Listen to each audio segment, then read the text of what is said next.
they get done on some crash repairs. So unfortunately, the disposable society we live in and the overpriced bloody labour that we see now, all they wanted to do was write this car off. So I've walked away from repairers, and it's not because it's structurally damaged or anything like that. It's just that in their opinion the cost of repair is higher than what the value of the vehicle is, which, you know, well, I'll run you through the damage and you can see for yourself what the story is.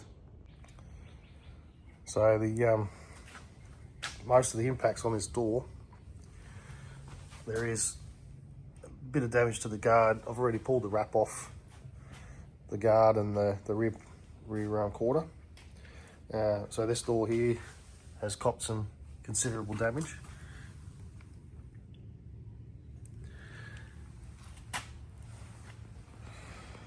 Now it does look pretty bad when you look at it straight away, but now we can open the door and you can see that the B pillar has distortion, so it's proud through here and it's recessed through here, so there's a big ripple there. But once we get back to here, there's distortion just here, and from here up there's no problem at all, and then from here back there's no problem at all. So this hinge is not compromised. This door probably would be repairable. I'm not going to bother. The side skirt's damaged, so that will need to be repaired or replaced, more than likely replaced. And then this trim panel here. So this trim panel here has some clips. So I'll pop this one off here, like so. And then I can pull this rubber up, which sits over that trim panel.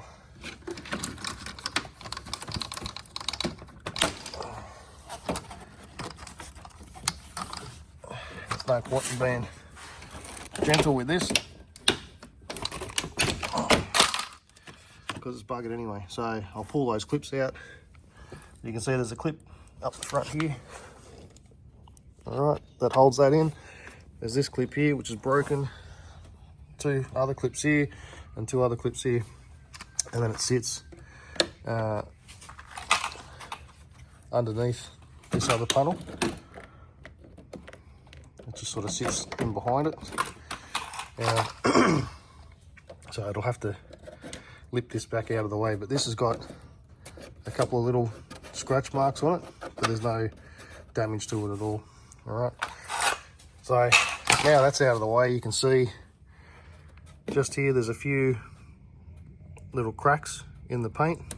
So first thing we're going to do now, because I've just pulled it in the shed, I'm going to disconnect the battery, get these two doors off, which is pretty straightforward obviously, and then start assessing this damage. So I'll have to pull this trim panel out here because this is going to have to be repaired and painted.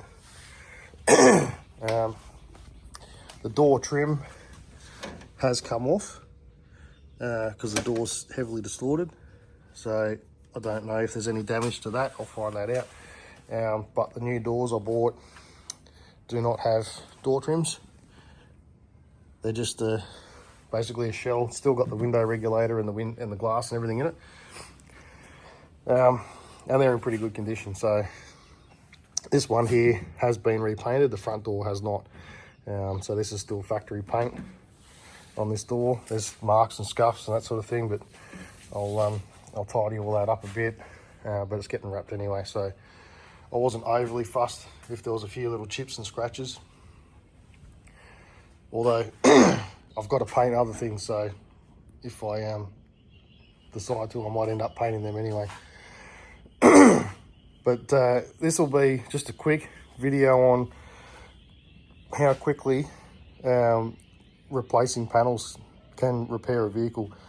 The only thing on this car that needs to be repaired is just this little spot down here. All right, so that's going to be a little bit involved.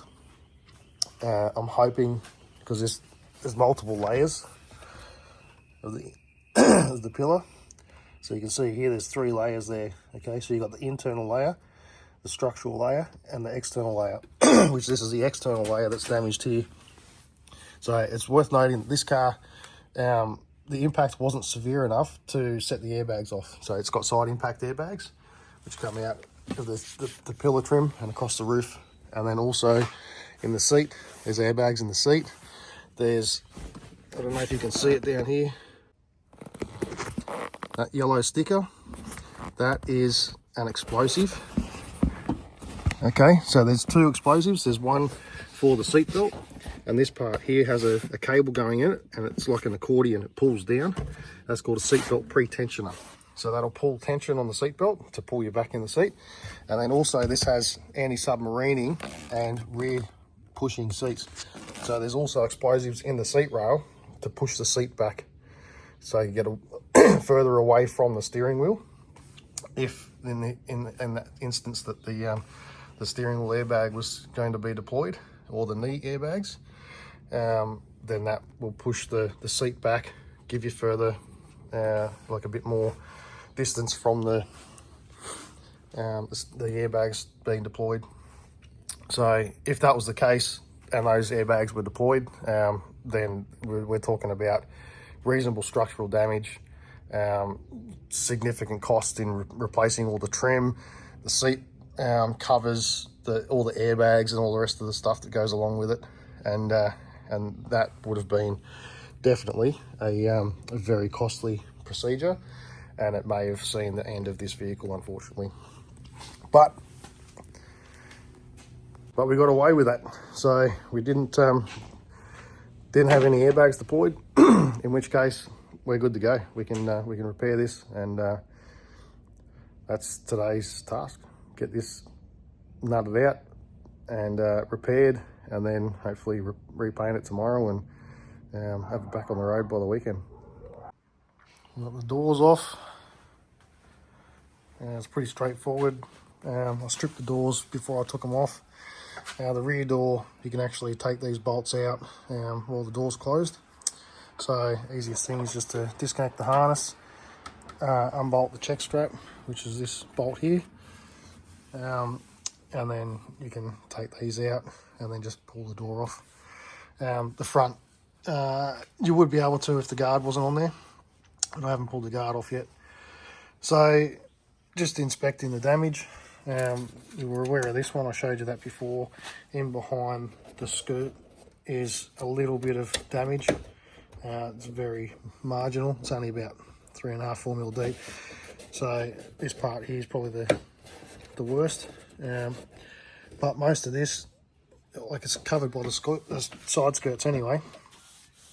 So it's not critical that gets repaired to a visible finish. So obviously wherever there's flaked paint, there's a potential of rust. So the side skirt's going to come off. That's the next thing to do, and then I'll reassess that again. But for the most part, I was just going to show you. So this bit here, you can see there's quite a heavy crease in there. There's access here between the skins. You can see the second skin in there. So what I was going to do is to use a PDR bar in through the hole and get it up and try and push some of this up.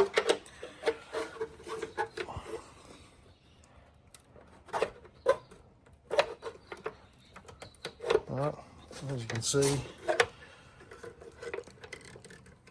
it is moving.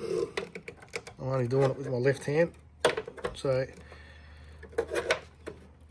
I'm going to push a little bit of this out and then hammer this crown down. I need to hammer that crown this way. So at the same time, I'm trying to get this ridge to the right shape. This part here, I need to have a good shape because obviously the door is going to go against it, and there's another rubber that seals on this face here. So I do need this pretty good. And obviously that plastic trim goes over the front of it. So where there's a bit of a bulge here, you can sort of see this is the profile it should be to this profile. So this is in, this is up, and this part here has sort of distorted back this way. So I need to re-manipulate all this metal here and get that into a better shape. So I'll see if I can record it, but it might not come out too much because it's just a bit difficult to see in a small area.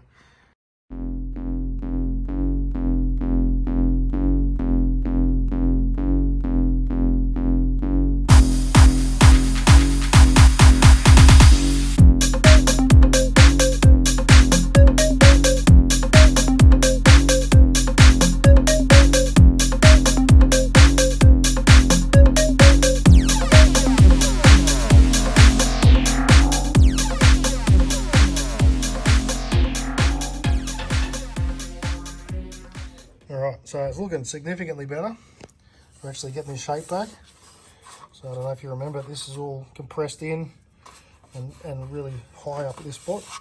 So it's still high there. Alright, and you can see there's a crease there, so we haven't moved all this metal back this way yet. I'm trying to get the rods in to get this profile a bit better, which is proving pretty difficult, but it's not impossible. But yeah, so I've just given it a quick sand, and that shows now all our high spots and some of our low spots. Okay, so we've got a big low here I need to push out. This part through here is all good. So general shape in this vicinity is good. It's just pulling it all back around here. So you can see it's low through this spot here. So I've got to try and get the rods in, push this out that way, hammer these highs down a little bit, and that should level this out. But I don't have the best access, which I knew going into it. So quite honestly, at this point, you can see there's a few little spots that need to come up a little bit further, but really it's not far off. At that point, you could wipe a bit of body filler in it and be done with it. So I've pulled a lot of this metal here out too far, so this will need to get flattened off a bit. I'll try and get a spoon dolly in through the hole here and beat back onto that dolly. So a bit of dolly on, and then just here I've pushed this part out significantly further to pull this low here. All right, so this still needs to come out a little bit further, and then once that's out, then I can move this metal back. So you can see it's got a bit of a crease just here. So this is not going to be real easy to do, you know, but we're saving as much as we can.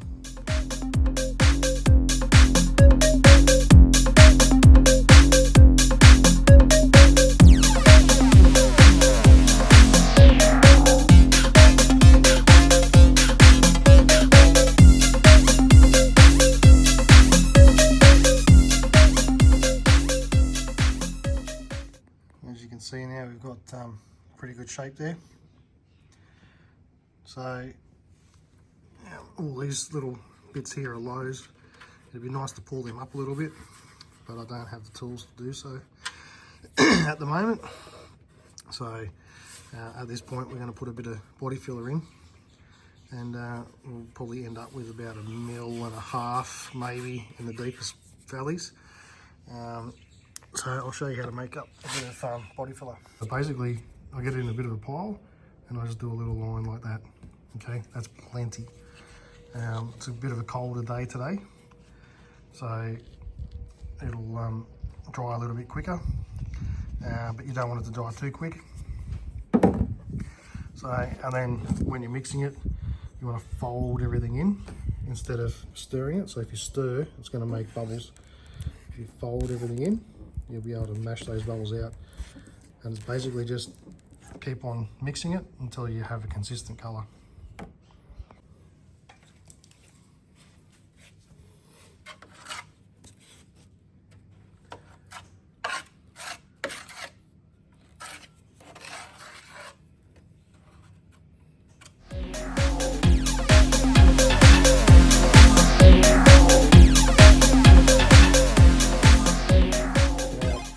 Once this dries, we'll sand this flat. This section here is pretty well flat, and then we'll sand this flat, and then we'll round this edge and get the final shape. So at this point now, this is an etch primer, and it's got a anti-corrosion inhibitor. So because we've had a few little rub-throughs to the bare metal, so it's thin as anything. We've got this on. We're going to let this flash off, and then we're going to lay some spray putty on, because there's a few little pinholes in there, so the spray putty will fill all those up before I use a high build primer. Okay, so I'm only using pressure packs, that's why I don't have the whole car masked off at the moment. And then these masking lines here, once I've laid the spray putty on, I'll untape this, and I'm going to end up painting my base coat from about here down, and my clear will go from about here down. So it'll blend the clear in through here, and the base coat will blend in through this section here. Likewise to the front and the rear. Alrighty, before I get to cleaning everything up now, so I've sanded all this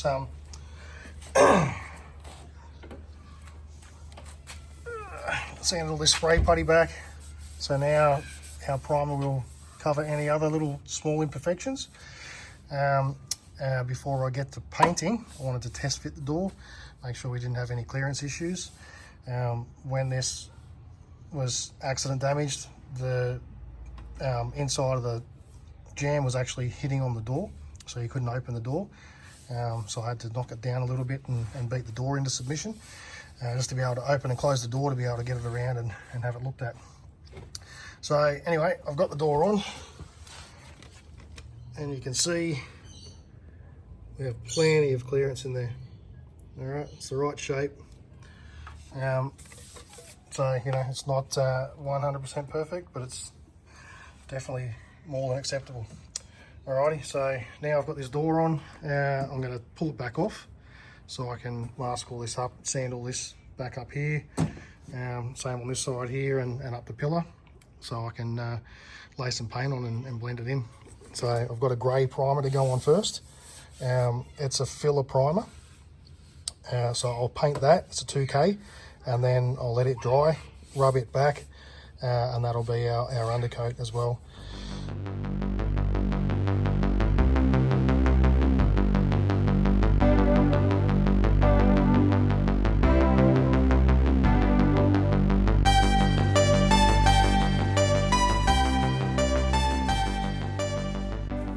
Okay, got our first high fuel coat on. There was still a little bit of imperfection there. I just sort of tacked it in the here, but I put it on a bit thick in a couple of spots where there was still a couple of pinholes. But anyway, that's so that's the first coat, or second coat actually, sorry. I'll do another coat once this flashes off, and I did put the last one on pretty thick, so we'll give it a bit of time. And then we'll sand this back, wet rub it. So I'll wet rub it back with 800, and then that's our ready base for laying on our silver metallic. I'll run you through how to do that. Okie dokie. So I've got our clear over base, or binder, or inner coat clear, whatever you want to call it, mixed up in this gun. Alright, this is my main clear gun. It's got a 1.3mm tip, because most people, including myself, have a tendency to run clear. So I'll take it a bit easier. So we're going to spray this down first, and then we'll spray our metallic silver. Alright, so this is a pretty old pot of paint, as you can probably tell. I've painted the bumpers on this car before, and the bonnet scoop when I bought that sort of thing. So there's still well and truly enough paint in there to finish this job. So I'm going to put that in this gun. So then I'll spray a coat of the inner coat clear, and then I'll spray a coat of the silver. Let it flush off. Well, let the clear fish flush off, let the silver flush off, go back to the clear again, go back to the silver again, and then we'll see about coverage. Typically, silver over grey only really takes 2 coats to cover, so we'll see how it comes up, and I'll show you the process.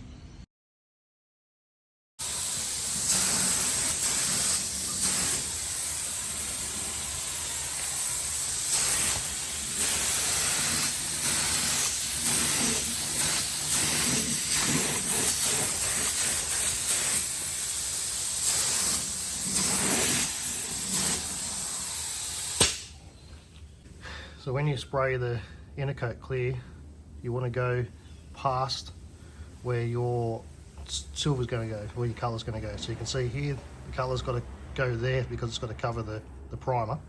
So you want to spray past it so that when you spray up to here, and then the base coat fades into the clear.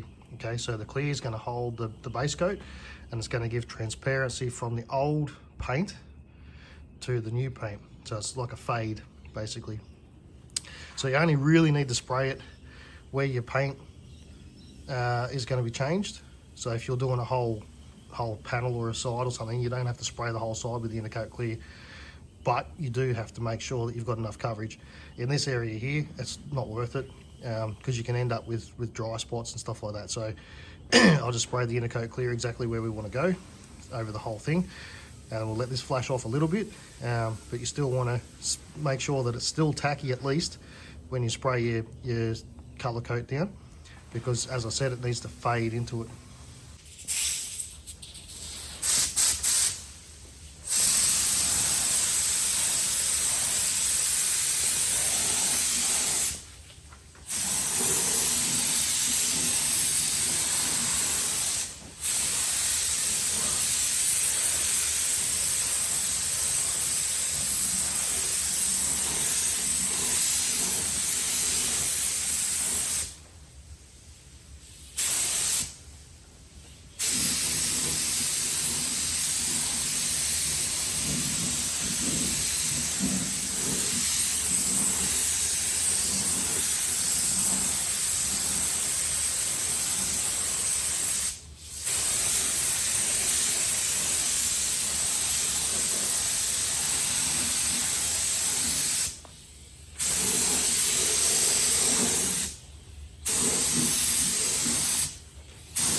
Alright, so that's one coat.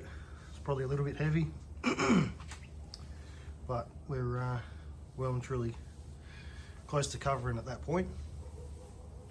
And now we'll let it flash off for about 15 minutes, come back, give it another coat, and then hopefully that'll do us. Now, I'm just waiting for this to flash off, and sometimes it can get a bit hard to tell when it's the best time to paint it. So if you touch the tape where you've just painted and it doesn't come off on your fingers, so a little bit came off there, if it's just tacky, that's when you want to apply your next coat. So we're not far off now, give it another couple of minutes and then we can lay our clear on.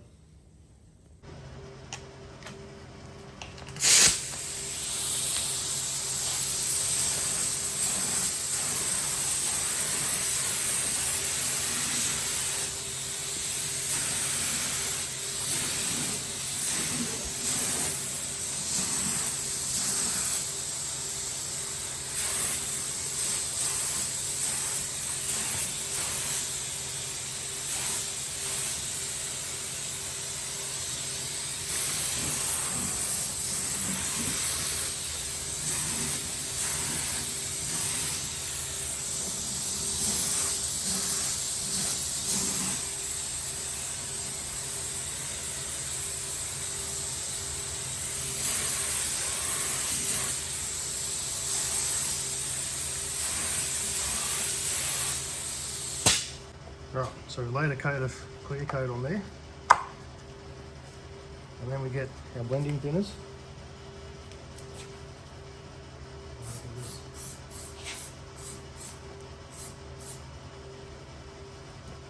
Spray a bit on, and you'll see it starting to melt in.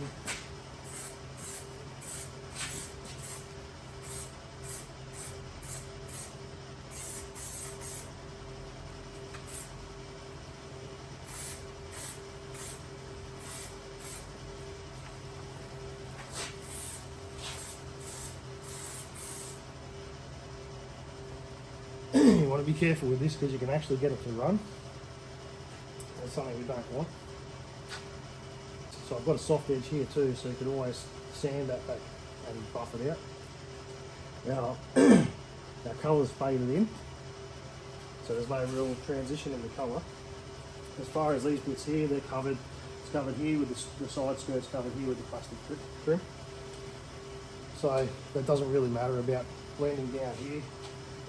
The blending the clear coat is more so so you don't end up with an edge between the new clear and the old clear, and then having to sand that edge back to get a finish. So this part here is the only part we're going to see, and it is pretty predominant. So you can see here it started to blend in, but I can see a couple of little runs here. I've got a bit too hard on it, so I might just give that a bit of time to do its thing. I might end up having to let this dry and sand that back. I've got a mad run in here too. Now, fucked it. So now we've got the runs there. I'm going to have to spend a bit of time to clean it all up. So I'll let this dry off pretty well, and then I'll give it another couple of coats and I'll have to block all that back. One thing I will do as it starts to dry off, I'll get some tape and I'll try and pull. I'll see if I can get you in there for that. Got a beautiful run here. You get some tape, sort of pick at it a little bit.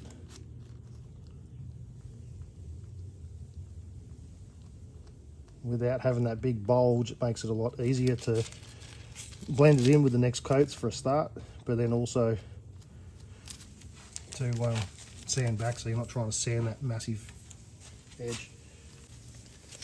Right, so we'll see how this comes up as we go.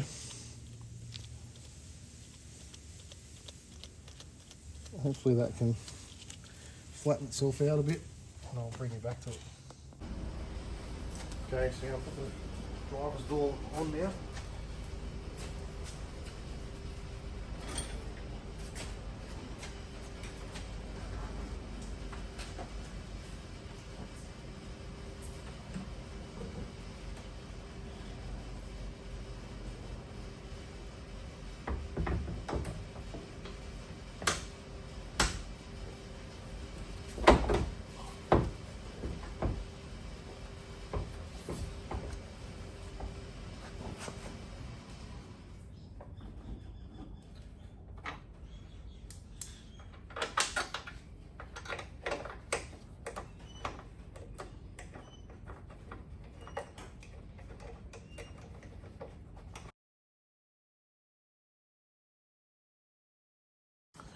So we've got these lined up with the same paint marks on the hinges. So it should be pretty close. I checked this before, I test fitted the door. So here, if you have a look, as I open it, it drops. All right, you can see in there,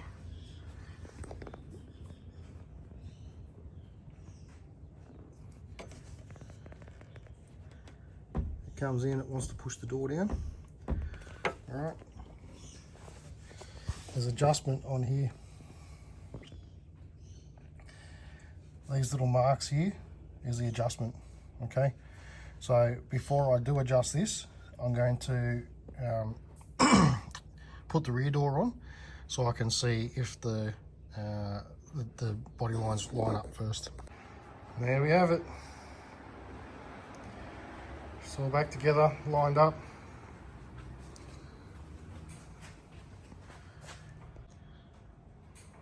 All lined up.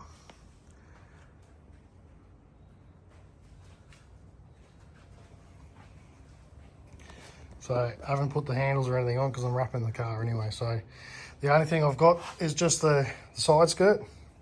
I need to put that on, but I'm waiting for clips to come. So they should be here today or tomorrow. But otherwise, everything's lined up well. Obviously, it wasn't a big hit, so it's not that bad anyway. But all the gaps have worked out very well. All even. Straight up and down, no issues anywhere.